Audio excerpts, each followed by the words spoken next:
7th mission overall. And did you know that New Shepard has flown to date 80 individuals above the Kármán line? That's 11% of people above the Kármán line. And after this mission, the total number of people flown on New Shepard will be 92.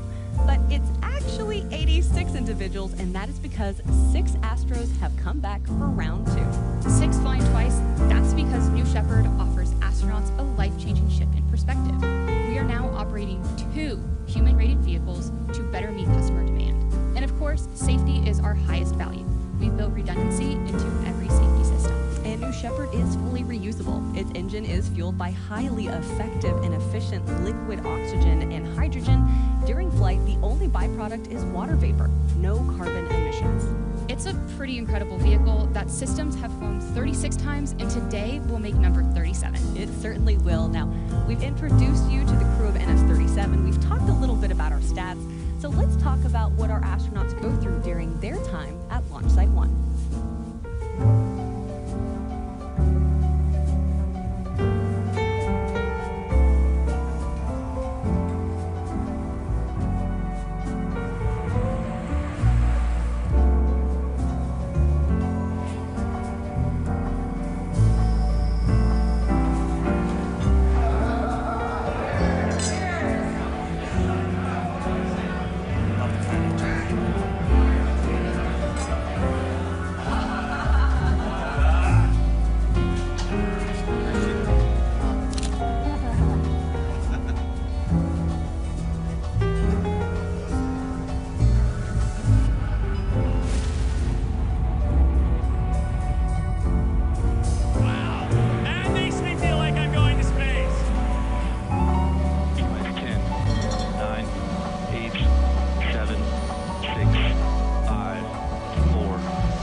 Experience. That video is just a taste of what our Astros experienced during their time out in West Texas. Yeah, now, you know, the experience you can see is really something that we emphasize. We've built the astronaut experience with the authenticity of Texas, and I can tell you that is absolutely true because I am from Texas, and every time I'm out there and I'm at Astronaut Village, I feel like I'm back at home. Now, essentially, we want our astronauts to really embrace that natural beauty of the West Texas desert life. I mean, that includes the boots, cowboy hats, denim. When you come here, you're going to feel like a space cowboy or space cowgirl. Well, next, one thing we want to focus on is how New Shepard has been designed with accessibility-first mindset. We have the distinct pleasure of flying Michi today, but Michi isn't the first and won't be the last individual that will fly with a disability. No, so let's also talk about how we've been able to help others accomplish their dreams with New Shepard, because we've made a lot of improvements since we started the program. Since they are the number 17 out there in West Texas, they've been hosting special astronaut training workshops. Now, this is something that they've worked on with our business resource group, New Hawking. And for those who don't know, New Hawking essentially supports our blue-origin teammates with disabilities. They're also doing great work to build acceptance and create better accommodations for people with disabilities, whether they're joining Blue or going through training or just in their everyday work life. The CM7s have also hosted one workshop with Astro Access, a project dedicated to promoting disability inclusion in humanity space exploration by paving the way for disabled astronauts. In fact, Blue Origin was actually nominated this year at the Global Space Awards for Partnership of the Year with Astro Access. And during those workshops, the crew was able to work with and learn from individuals who are deaf and hard of hearing, low vision and blind, and those who are living with limited mobility. So yeah, taking what we've learned from those workshops, New Shepard has successfully flown the oldest man and oldest woman to space, as well as multiple individuals over 90 years old, and even individuals who identify as blind, hard of hearing, and even some with limited mobility. Now, some of the changes that we have made include improving the harnesses to make them, work easier for individuals who have limited mobility or limb differences. And as we've shown on a couple of our launches too, we also have an elevator at the tower, which helps our astros avoid having to climb this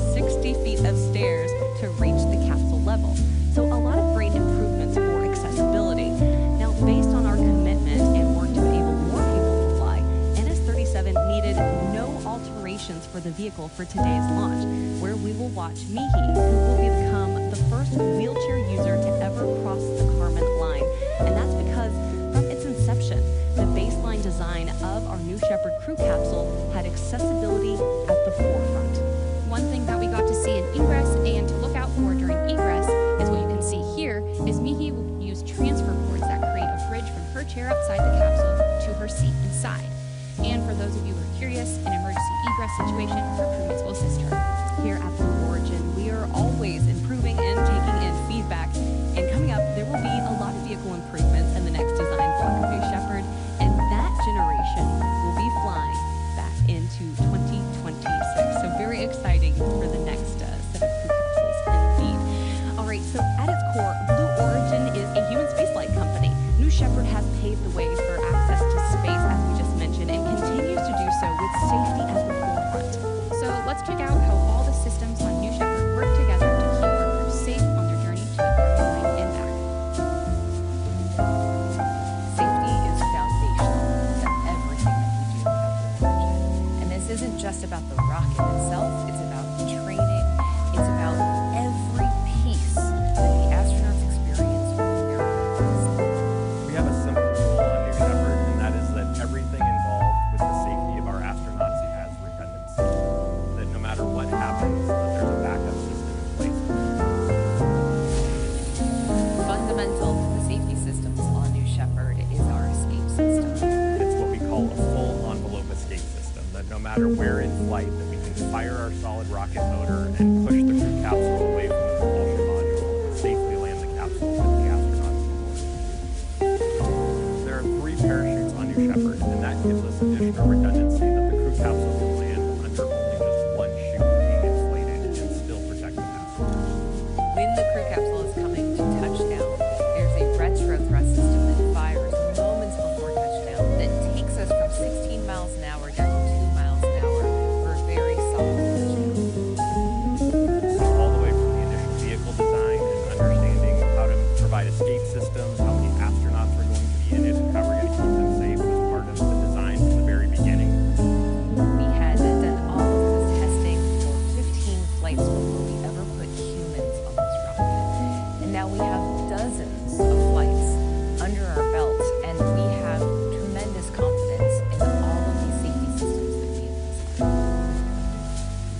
At its core, Blue Origin is a human spaceflight company, and New Shepard is the first step in bringing humanity to space. This vehicle is for everybody. It is an incredibly comfortable experience. We have flown people who are 90 years old down to 18, people with disabilities, with low vision. Anybody can fly on this rocket. Astronaut training is designed so that folks arrive and learn everything that they need to know about the rocket, about what they'll experience on launch day.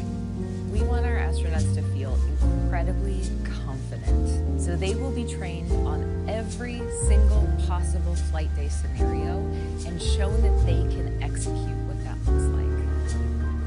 Safety is woven into every process that we do at Blue Origin, whether it's the design, the operations, the maintenance, and our mission readiness. When we make the decision that we're ready for a mission, everyone on our team and at Blue feels accountable to keep them safe.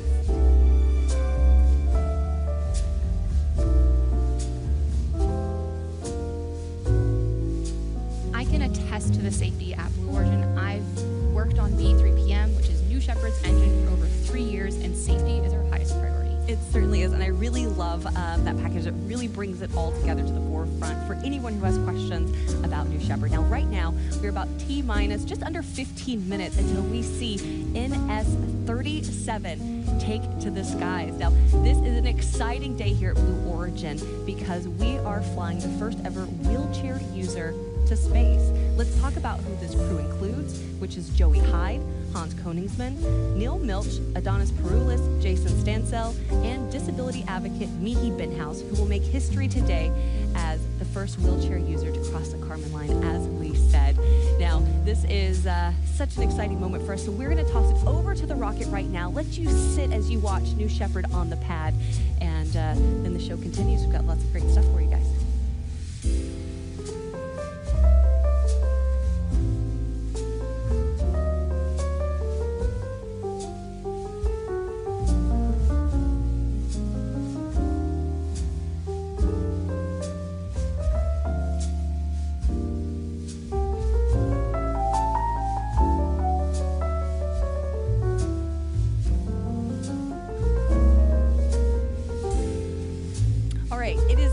T-minus 13 minutes and 30 seconds, and we want to talk about some of the individuals that you have seen on your screen and you will see on the ground helping out our crew, making sure that they stay knowledgeable and safe, and that is our CM7 crew, aka crew member 7s. Let's break it down.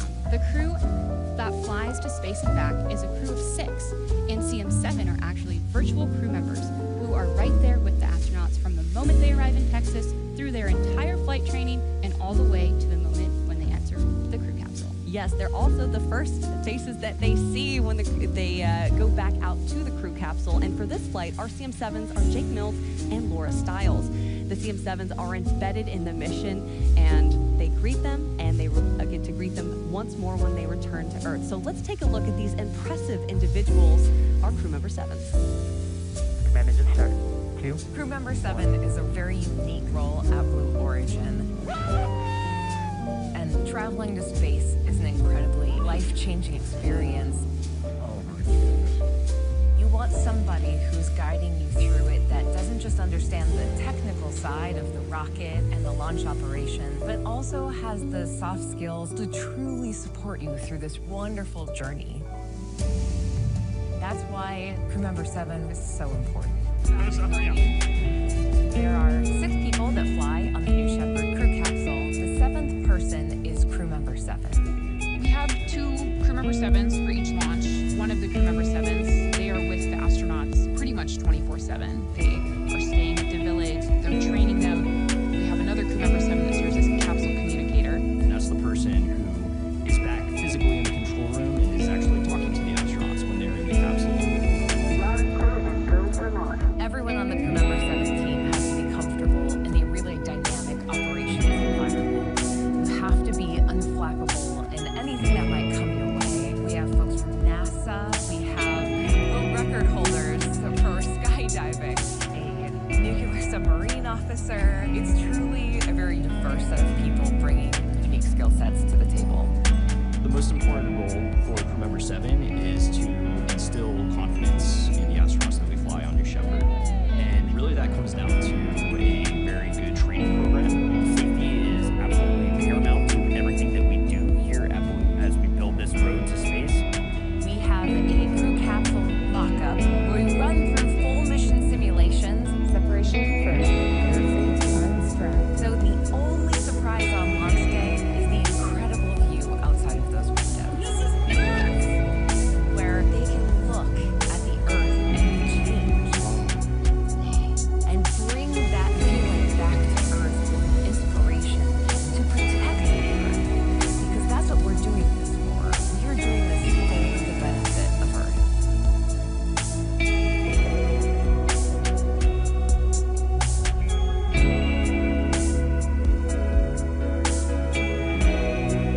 And every time I'm out in West Texas and I get to interact with these crew member 7s, CM7s, it is so cool to kind of see how they prepare for launches, how they help individuals or astronauts get ready and make sure that they're trained. And it's just so awesome to be able to learn from them, especially as we continue to fly New Shepard more and more. They are such an important part to the New Shepard launch, and they are so amazing. Yeah, they certainly are. Now, if you take a look on your screen, we're at T-minus 10 minutes, and you are seeing that we have entered a hole. Now, we are looking at New Shepard on the pad. You can also see friends and family members there excited for this launch. Again, the crew of NS-37 includes Joey Hyde, Hans Koenigsmann, Neil Milch, Adonis Peroulis, Jason Stansell, and disability advocate Michi Benthaus, who will make history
Finally, Out of the Blue, which is the name that our crew has named themselves, will add 6 more Astros crossing the Kármán line.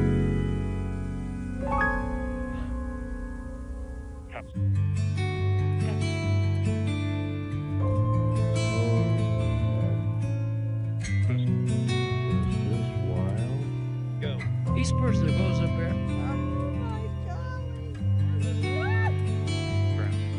Go. All of a sudden has a totally different perspective. Wow, look at that view. Go. Of this little place here. Shepard is go for launch. This is heaven! It's almost like an out-of-body experience.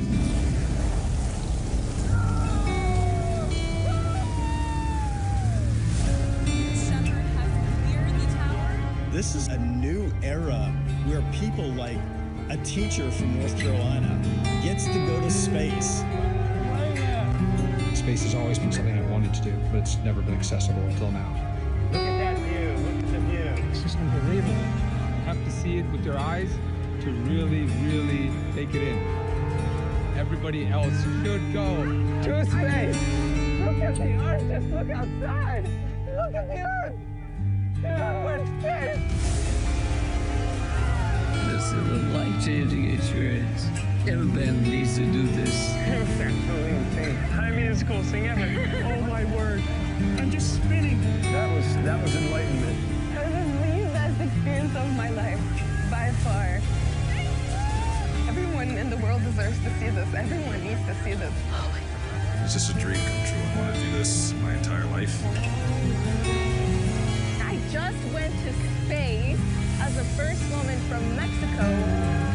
I think we need to give this into perspective to everybody. Oh man, this is so cool. I always said I'm gonna do it, and I just did it. We went to space! What you have given me is the most profound experience I can imagine.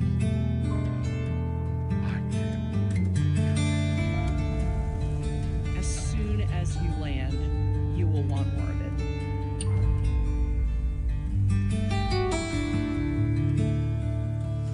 All right, right now you are looking at New Shepard out on the launch pad. This is NS-37, and we are currently in a hold due to upper level winds. We will have a new T0 that will be forthcoming here shortly. But in that meantime, let's go ahead and toss it back over to the rocket. Again, an exciting day for our NS-37 crew, which includes Joey Hyde, Hans Koningsman, Neil Milch, Adonis Peroulis, Jason Stansell, and disability advocate Michi Benthaus.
back, everyone. We are currently in a hold due to upper level winds.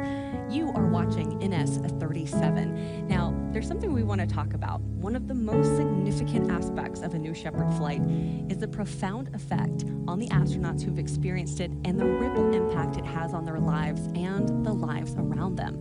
This is transformative. It's an experience that's often referred to as the overview effect. And the overview effect is really a cognitive shift reported by many astronauts who have viewed Earth from space. This phenomenon encompasses a range of emotion and intellectual reactions, including a sense of unity, having the ability to observe the Earth without national borders, which then fosters a deeper sense of global unity. Also, the fragility of Earth. Many astros report that the thin layer of atmosphere and the finite resources become starkly apparent when they look out of those windows. This helps them emphasize the need for environmental stewardship. It also has personal transformation. Astronauts report a profound change in their perspective on life, leading to a greater appreciation for the planet and the renewed sense of purpose back here on Earth. That's right, and it's such a huge part of what we do here as well. The impact that a New Shepard flight has on astronauts after a journey aboard is more than a physical adventure. It's a journey of self-discovery and profound insight. The experience, it actually often leads to a heightened sense of awareness. Now that's kind of like a greater consciousness of global issues such as climate change, poverty, and conflict, as well as inspirational leadership. Many return with a renewed mission to contribute positively to society, often becoming advocates for space exploration and environmental causes. And finally, there's like this emotional reconnaissance, like seeing the beauty and fragility of Earth from space can evoke powerful emotions, leading to a deeper connection with the planet. And one astronaut who can speak to this is one you might recognize. It's William Shatner. Yeah, let's hear directly from him about his experience. Holy cow. Weightlessness. Oh, Jesus. Oh, my God. Oh, wow. I can't believe this. Everybody in the world needs to see. There is Mother Earth and comfort, but what you see is black.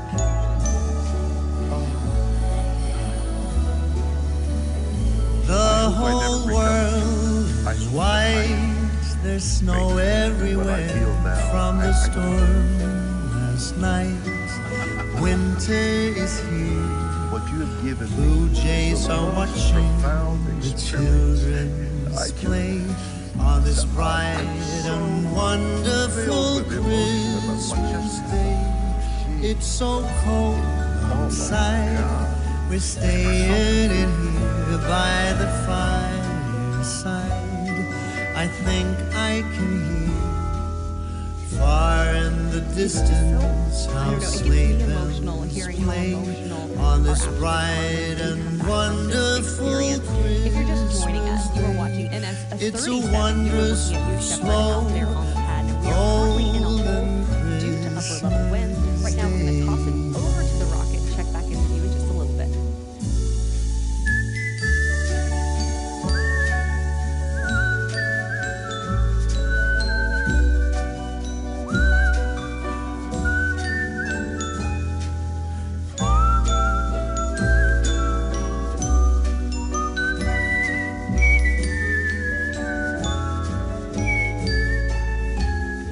When the sun gets low, you're still by my side in the afterglow and warmth from the fire.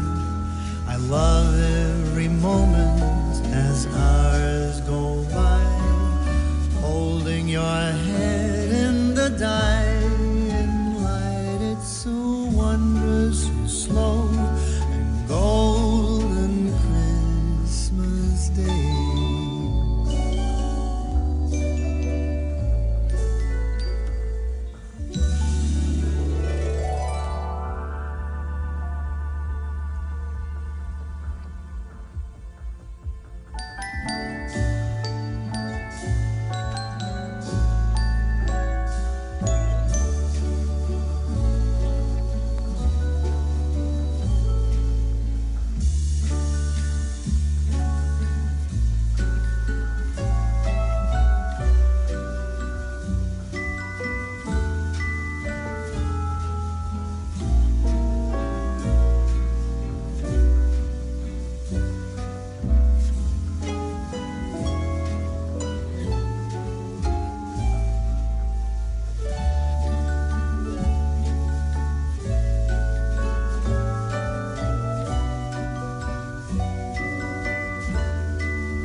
watching NS-37. We are currently in a hole due to upper level winds, but while we're in this hole, as you might have noticed, I have been joined on the desk by Claire Luce. Now, Claire has worked on the BE-3 engines for a long time, and she recently took on a new role. So Claire, tell me a little bit about your work on the BE-3 and what your new role is. Of course. So I love New Shepard because I worked on the BE-3PM engine for over 3 years. But currently my new role is on the Blue Engines Analytics Reporting and Software team, or what we like to call is BEARS. It's a fun name. And on BEARS, we help all the engines at Blue, so not just BE-3PM, but BE-4, BE-3U, BE-7, and it's a bunch of software engineers that are helping solving problems and that all the other engineers, propulsion engineers need. Can you tell me a little bit more about kind of more into their jobs and what the back rooms are really like?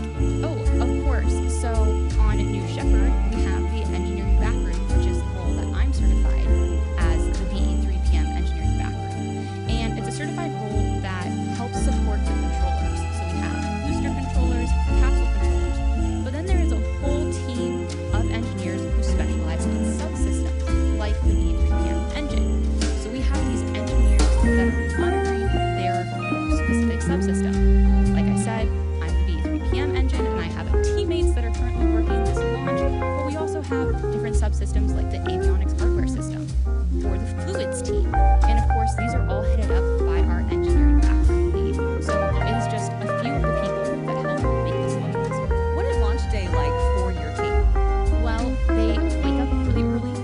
You have to be on console at a pretty early hour when the vehicle rolls out, when you power the vehicle on. You're going to have to fill it up with propellant. Of course, my team is monitoring the engine at that time. So this has all happened before the crew even loads into the vehicle. It's got to be an exciting thing. And you've been out to West Texas, I think you told me, about 15 times doing this. Yep.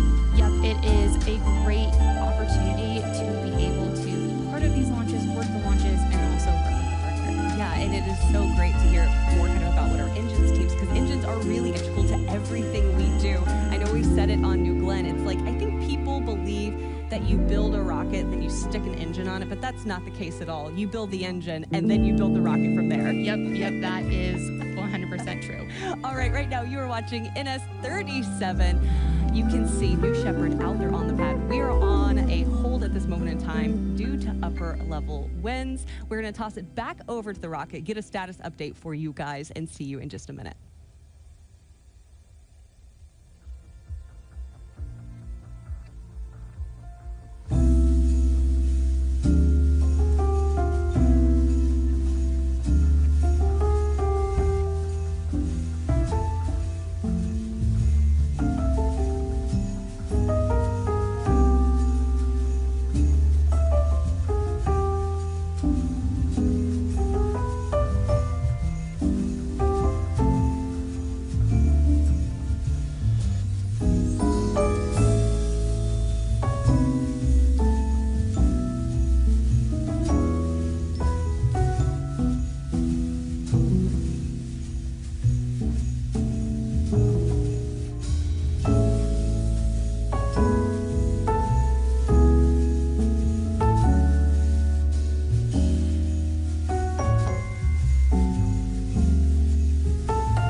NS-37. Right now, we are currently in a hold due to upper level winds, but not to worry. We get to show you exactly what our Astros have been up to over the last couple of days. And just yesterday, they had an exciting adventure as they prepared for this moment where they are sitting in the capsule as we speak. So this is them, I believe, going into, the barn, right? Yeah, that is where we store our New Shepard boosters. And as you said, it has a fun name, the barn.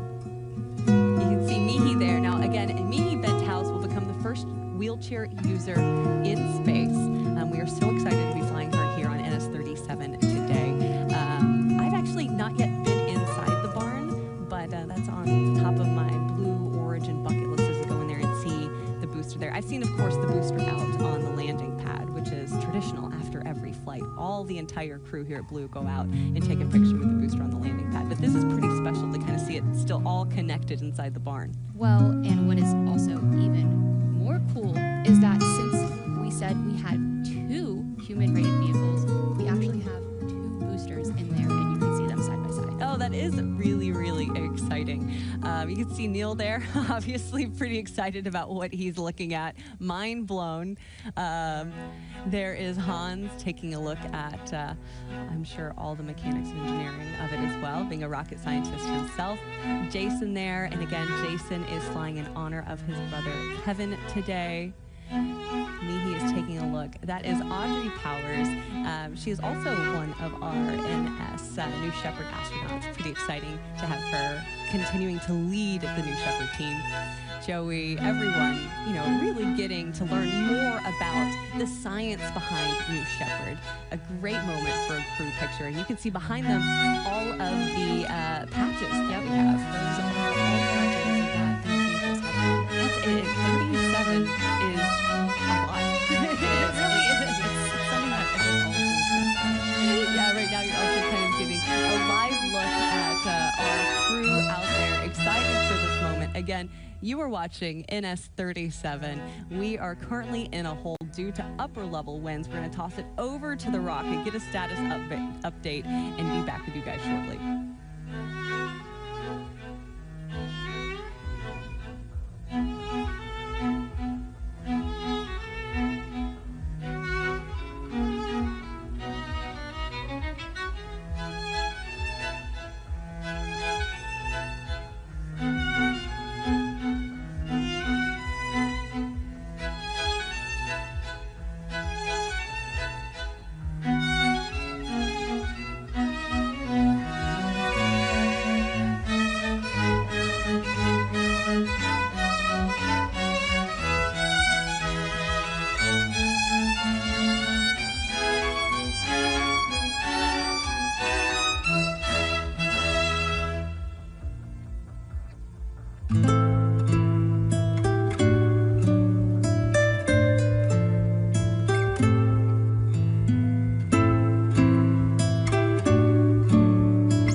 Go.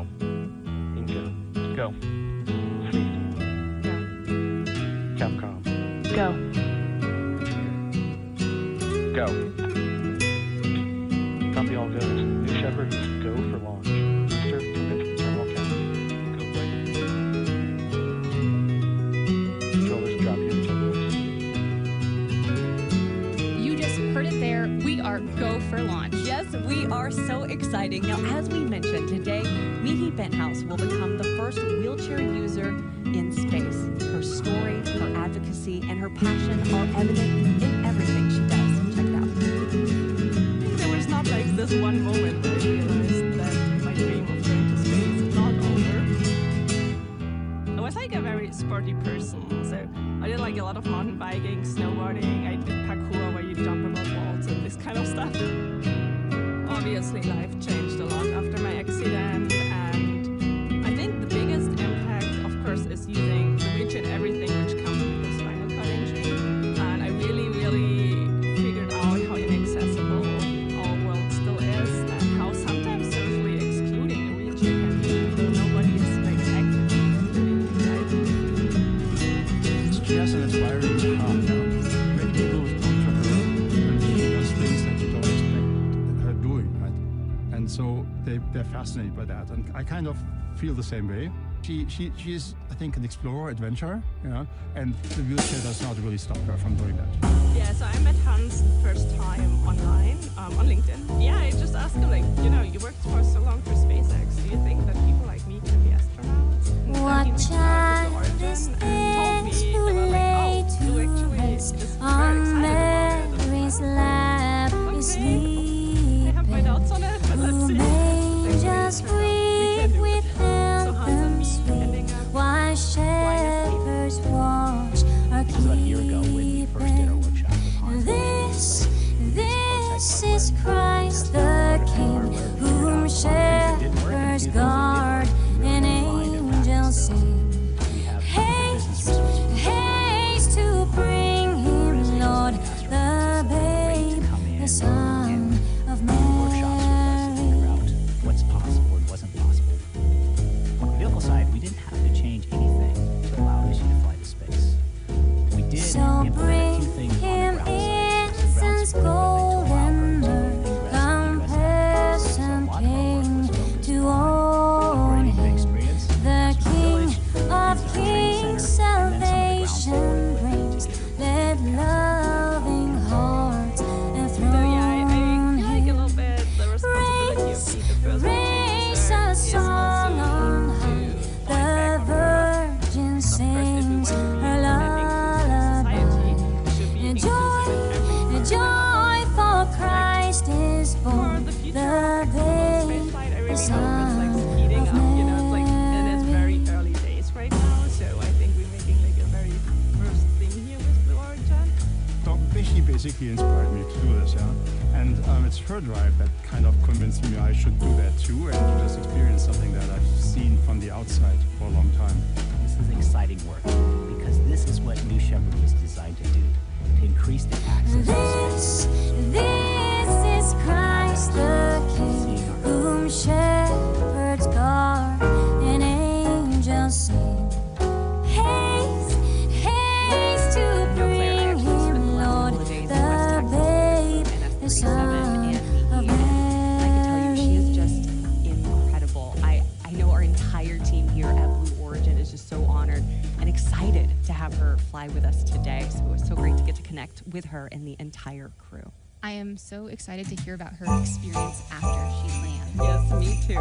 Now let's take a look on your screen and let's go a little into more depth about the flight profile. New Shepard is a suborbital flight and a fantastic way to experience space. It's a simple parabolic flight, a straight up and straight back down flight path that results in some of the cleanest microgravity you can achieve. Yeah, and for some of our viewers who might be tuning in for your very first New Shepard launch, first off, welcome. But our New Shepard rocket has a vertical takeoff and vertical landing. Now, as you're watching, you can see, obviously, the capsule and the booster go up together, and then they separate. At this moment in time, the capsule is experiencing zero-G. Our astros are looking out those big, incredible windows. And then the booster, due to its aerodynamic shape, You can see the fins coming out on this reenactment of it. It helps lead it back down to Earth about 2 miles from where it launched from. While that's happening, the capsule is then also making its way back to Earth. But because of its shape, it's more of like a teardrop type of shape, it's a little slower. Now, during this time, the Astros can experience up to 5 Gs, and then we have 3 drogues. Those are those little things. You're like, are those parachutes? No, those are drogues, and those pull out the main parachute. What's cool about that is New Shepard, again, redundancy safety built into every system. We only need 1 parachute, but we have 3. And then right before it lands, we have that retro thrust system that puffs up that big little cloud of dust that you see. You think, you're like, man, that's a hard landing. It is not a hard landing. It is soft. It slows it down to 1 to 2 miles per hour. There is the entire flight profile for you on your screen. And another thing that makes New Shepard so special is the size of our windows. Some of the biggest ever flown in space. That's right. If you take a look on your screen, you can see the size comparison to the Mercury Redstone Freedom capsule that Alan Shepard flew back in 1961. Yeah, so incredible to look at that comparison. Bigger than a 747, and I just can't imagine what it is like. I see the videos, but seeing it in person has to be totally unreal. At T-minus 2 minutes, we are starting to hear the voice of mission control coming in. The vehicle is starting to go through its bit checks, which are built-in tests. Again, 1 minute, 50 seconds. New Shepard is fully autonomous. Transition to onboard hydraulic pumps.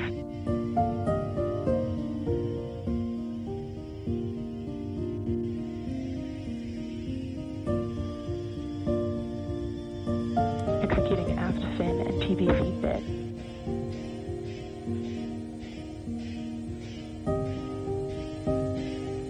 Engine thrust vector control built-in test in work.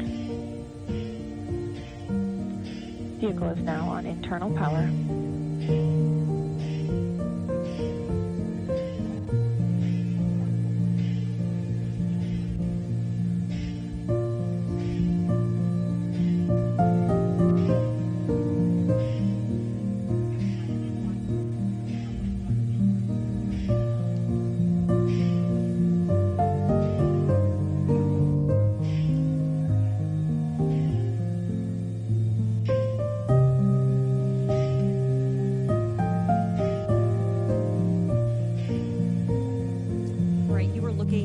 Shepard on the pad. At just under 1 minute, we have entered a hold. We are listening in to the voice of mission control, which is Kate Wentworth. Now, as we learn more information about this hold, of course, we are going to pass it along to you. Right now, we're going to toss it over to the rocket and get more information.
just under a minute into launch. Now, the hold was called to evaluate an observation during terminal count. I know everyone here is on the edge of their seats because this is such an exciting mission for us. Again, Michi Benthaus will become the first wheelchair user in space. Now, while we wait, we want to introduce you entirely to the crew of NS-37, and let's start in seat number 1. Yes, in seat number 1, we have Neil Milch. A global business executive and entrepreneur, Neil launched his career through Laundry Lux, a family-owned business. He now serves as the chair of the board of trustees at Jackson Laboratory, a nonprofit biomedical research institute, where he supports genetic research to improve human health. Growing up, watching the Gemini and Apollo programs, he adopted the Latin phrase omnia paratus, meaning ready for anything to guide his pursuit of science and discovery. And I got to talk to Neil, and I can tell you he is ready for anything. I know he's so excited for today. Let's talk about seat number 2. We have Michi Benthaus. Now, Michi is an aerospace and mechatronics engineer at the European Space Agency. She has dedicated her career to scientific collaboration for the advancement of interplanetary exploration. Back in 2018, she was involved in a mountain biking accident that resulted in a spinal cord injury, impacting her ability to walk. Undeterred, she has continued to pursue her passion for access and advocate for greater access to space. Now, Michi actually flew aboard a zero-G research flight back in 2022 and completed an analog astronaut mission. She continues to pursue sporting activities outside of work, including wheelchair tennis. In seat number 3, we have Hans Königsmann.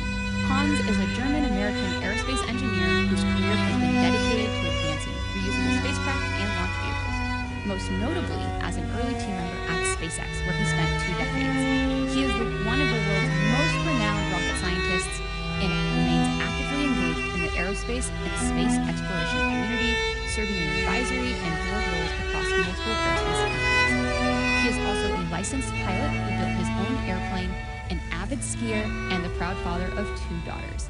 He is excited to share his experience to inspire the next generation of space exploration. In seat number 4, we have Adonis Peroulas. Now, he is a seasoned entrepreneur, investor, and mining engineer.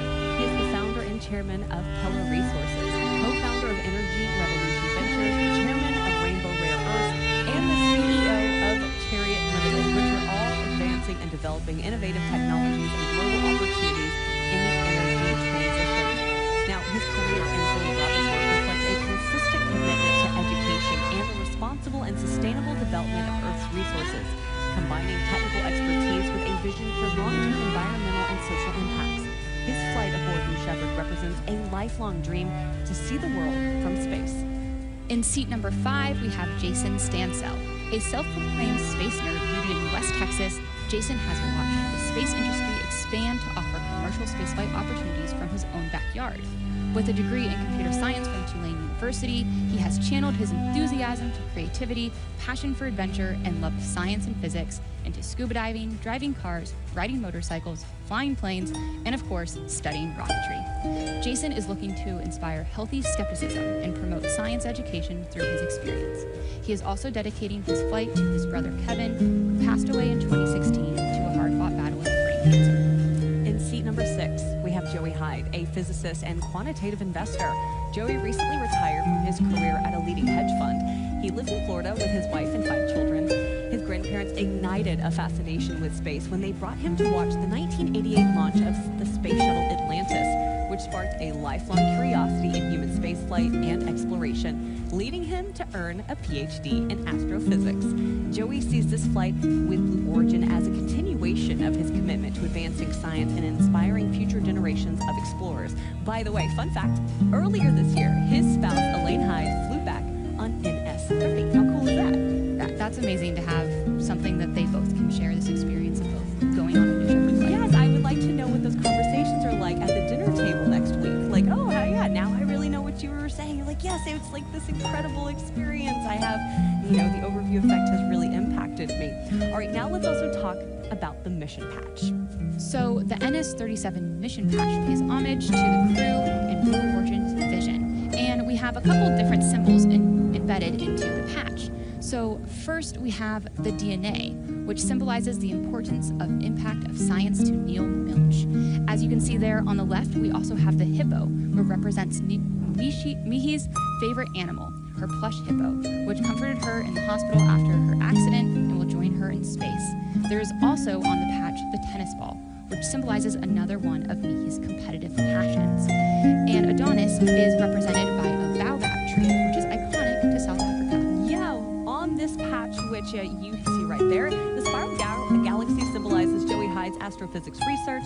The dog bone shape and K are in memoriam of Jason Stansell's brother, Kevin, as well as a representation of the satellite of love from their favorite show, Mystery Science Theater 3000. I love that show, by the way. And the shards represent Blue Origin's commitment to breaking down barriers to accessing space, including cost, nationality, and accessibility. So right now, as you look on your screen, you will notice we are currently in a hold. You are watching NS-37. We're going to toss it back over to the rocket and get more information.